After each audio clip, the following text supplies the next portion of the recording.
আজকে হাটে থেকে কি কি বাজার করলাম সব দেখাবো। এখন দেখাই কি কি কিনছি। দাঁড়াও মা। পেঁপে একদম দেশি পেঁপে, ছোট কাঁচা মিষ্টি কুমড়া, চিংড়ি মাছ দিয়ে রান্না করলে অনেক মজা।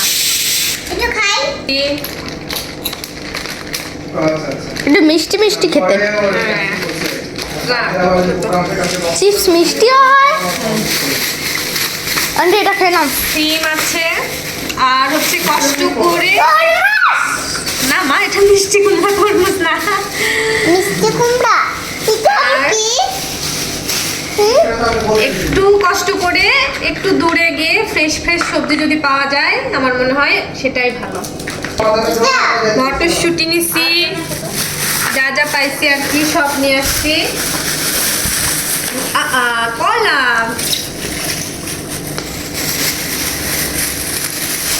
একদম ফ্রেশ, মেডিসিন ছাড়া কলা। কলাগুলো দেখে অনেক ভালো লাগছে। এটা খেয়ে দেখি। ওকে ঠিক আছে ভাই, আমি তাহলে দেখি আমি কালকে তোমার পোস্ট করে পরশুদিন পোস্ট করব। ভিতরে আর আমাকে তো বলছিল হচ্ছে পরশুদিন যাওয়ার কথা। ভিতরে কোনো পরশুদিন অনেক শক্ত নাই, একদম ফ্রেশ। দেখি আমি খেয়ে দেখি। ওকে ওকে ঠিক আছে। ভালো লাগছে। মনে হচ্ছে না? তুলা দেখো টাইপ, তুমি টমেটো খেতে পছন্দ করো না, এগুলো একদম মেডিসিন ছাড়া দেশি এটা টমেটো। কি? এটা কাঁচা, একদম মেডিসিন ছাড়া দেশি টমেটো। এটা আমি খাবো। খেতে পছন্দ করো? কাঁচা? কখনো দেখতে পাইনি।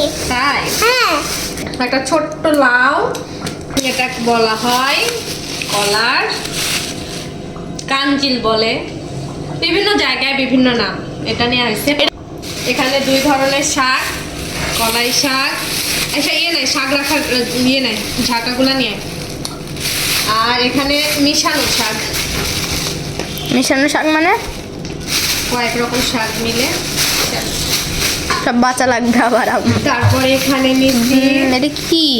এটা হচ্ছে বিটরুট, না না বিটরুট না, সরি, এটা যেন কি বললো ভুলে তো গেলাম। এটা যেন কি নাম বললো ভুলে গেলাম, যে নাম এই মুহূর্তে মনে পড়ছে না। আর শাক আরো আছে, পালং শাক নেওয়া হচ্ছে। আমি এটা দেখে বুঝতে পারছি এটা পালং শাক। একদম ফ্রেশ ফ্রেশ ফ্রেশ। বাঁধাকপি কিউট কিউট, দেখো কতটুকু কতটুকু Cute, পাতা cute। অনেক বড়। এগুলা কিন্তু একদম ক্ষেত থেকে এনে ওনারা হাটে বিক্রি করে। করতে দিয়ে এই যে বড়ই আছে, বড়ই কিন্তু অনেক মজা, একদম টাটকা দুধ কিন্তু এগুলা। দুধগুলা ছোট বোতলে রেখে দে, আচ্ছা তাড়াতাড়ি ফ্রিজে রেখে দে, ছাকতে হবে। কুসুর কেনা হয়েছে তো হাট থেকে, কুসুর। এদিকে একটু দেখেন কতগুলো গ্রোসারি বাজার করছে। আমার ফেভারিট জিনিস নিয়ে আসছে, কোকো কোকো ক্রাঞ্চ। আজকে সবজি বাজার করার সাথে সাথে কিন্তু গ্রসারি বাজারও করা হয়েছে। সবকিছু এখন গুছায় রাখার পালা।